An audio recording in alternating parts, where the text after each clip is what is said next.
Quelque part, entre le silence profond des campagnes et le murmure du vent glissant sur les cultures, quelque chose a commencé à changer sans que personne ne s'en rende compte à temps.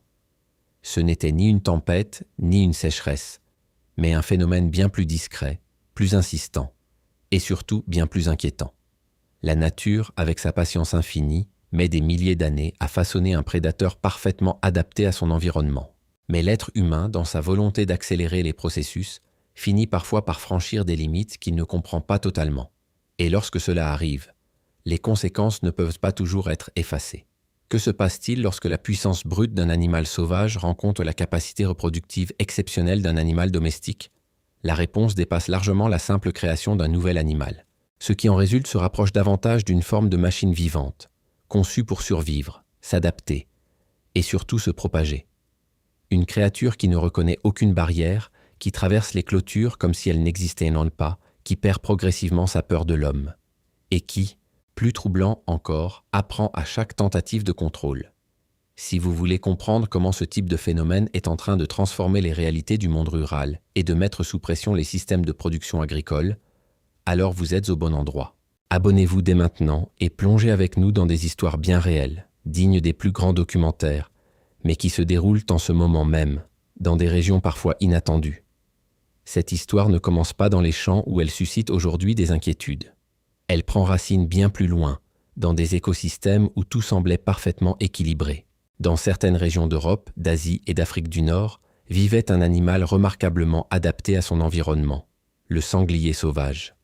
Puissant, résistant, doté d'une intelligence remarquable, mais maintenu sous contrôle par des mécanismes naturels bien établis. L'hiver jouait un rôle essentiel.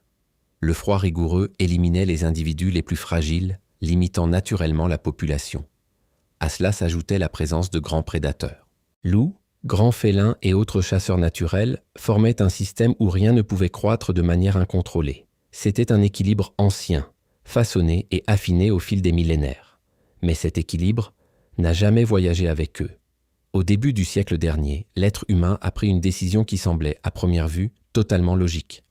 Introduire cette espèce dans de nouveaux territoires, créer des opportunités économiques, diversifier les sources de viande, encourager certaines pratiques de chasse. Tout cela paraissait cohérent, et même prometteur. Cependant, un détail essentiel a été ignoré. Lorsqu'on déplace une espèce, on ne transporte pas automatiquement les limites naturelles qui régulèrent son existence. Ainsi, en arrivant dans ces nouveaux environnements, ces animaux ont découvert une réalité inattendue. Des régions sans hiver rigoureux, sans prédateurs en nombre suffisant, avec une abondance de nourriture, des espaces ouverts, et très peu de menaces réelles. En termes simples, c'était un terrain idéal pour se multiplier. Mais il manquait encore un élément décisif. Le moment précis où cette histoire cesse d'être une simple introduction, pour devenir un véritable problème. Ce moment est arrivé lorsque le monde sauvage a croisé le monde domestique. Dans de nombreuses zones rurales, où la frontière entre nature et élevage reste floue, cette rencontre était inévitable. Et lorsqu'elle s'est produite, la biologie a fait le reste. Le sanglier, robuste mais à reproduction modérée, s'est retrouvé face au porc domestique, sélectionné pour sa fertilité exceptionnelle.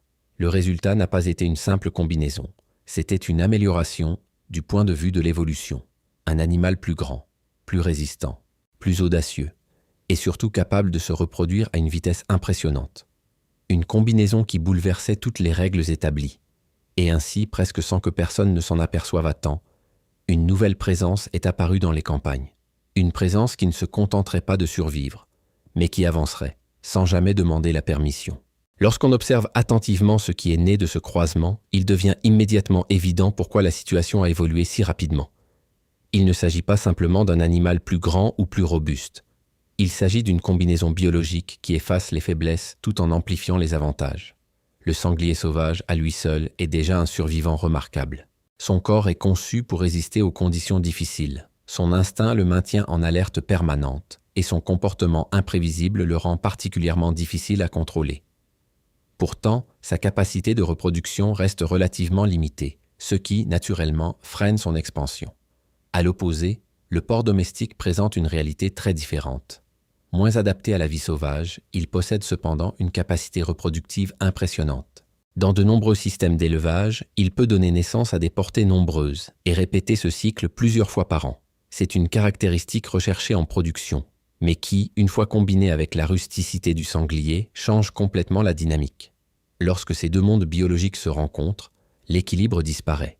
L'hybride hérite non seulement de la force et de la résistance du sanglier, mais aussi de la vitesse de reproduction du porc domestique. Cela signifie qu'il ne se contente pas de survivre dans des environnements exigeants. Il s'y multiplie à un rythme soutenu. Et dans un contexte naturel, une telle combinaison peut rapidement devenir incontrôlable. Mais les transformations ne s'arrêtent pas à la reproduction.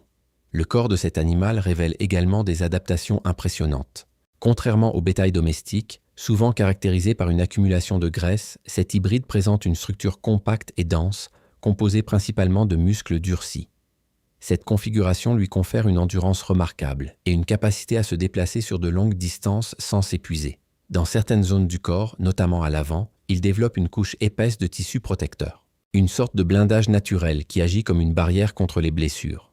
Cette particularité modifie profondément les tentatives de gestion ou de contrôle, car l'animal n'est plus simplement résistant. Il est véritablement préparé à affronter les menaces. À cela s'ajoutent ses défenses. Elles ne servent pas uniquement à se défendre. Elles fonctionnent comme de véritables lames vivantes, qui s'aiguisent en permanence grâce au mouvement naturel de la mâchoire. Chaque déplacement, chaque contact, chaque interaction contribue à maintenir ce tranchant actif. Lorsqu'il attaque, il ne prévient pas. L'action est rapide, précise, et les conséquences peuvent être sérieuses. Cependant, si le défi se limitait à la force physique, il resterait relativement maîtrisable. Le véritable enjeu se situe ailleurs, dans le comportement. Ces animaux ne vivent pas de manière isolée. Ils évoluent en groupes structurés, organisés, où chaque individu joue un rôle spécifique. Et au sein de ces groupes, une hiérarchie s'installe. Ce n'est pas forcément le plus fort qui dirige, c'est celui qui comprend le mieux son environnement. Dans la plupart des cas, il s'agit d'une femelle expérimentée, une véritable matriarche. Elle connaît les itinéraires, mémorise les dangers, identifie les opportunités. Elle sait où trouver de la nourriture, quand se déplacer et comment éviter les menaces. Elle incarne, en quelque sorte, la mémoire du groupe. Et cela change tout, car ces animaux ne se contentent pas de réagir à leur environnement. Ils l'analysent. S'ils perçoivent un danger dans une zone, ils la quittent. S'ils identifient des habitudes humaines, ils les contournent. Si un piège fonctionne une fois, il ne fonctionnera plus de la même manière. Ils apprennent rapidement, ils s'adaptent, ils évoluent en permanence. Dans les zones agricoles, les conséquences sont visibles. Des parcelles entières peuvent être détruites en quelques heures. Non pas uniquement parce qu'ils consomment les cultures, mais parce que leur manière de se nourrir amplifie les dégâts. Ils arrachent, piétinent, fouillent le sol, puis continuent leur progression. Derrière eux, le paysage ressemble parfois à un terrain retourné par des machines. Et lorsque les cultures deviennent rares, ils cherchent ailleurs. Ils exploitent chaque opportunité. Et c'est précisément ce qui les rend si difficiles à anticiper. Loin des zones visibles, au-delà des limites où l'activité humaine semble s'arrêter. C'est là que ce phénomène révèle sa véritable ampleur. Dans ces espaces plus discrets, le changement n'est pas toujours immédiatement perceptible, mais il est profond, constant et surtout cumulatif. L'un des premiers éléments touchés est l'eau, une ressource essentielle dont l'équilibre est fragile. Contrairement à de nombreux animaux, cet hybride ne régule pas sa température corporelle par la transpiration. Son organisme dépend fortement de la boue pour se refroidir. Il a besoin d'humidité, de zones où il peut se rouler pour supporter les périodes de chaleur. Mais lorsque ces conditions naturelles ne sont pas présentes, il ne renonce pas. Il transforme son environnement.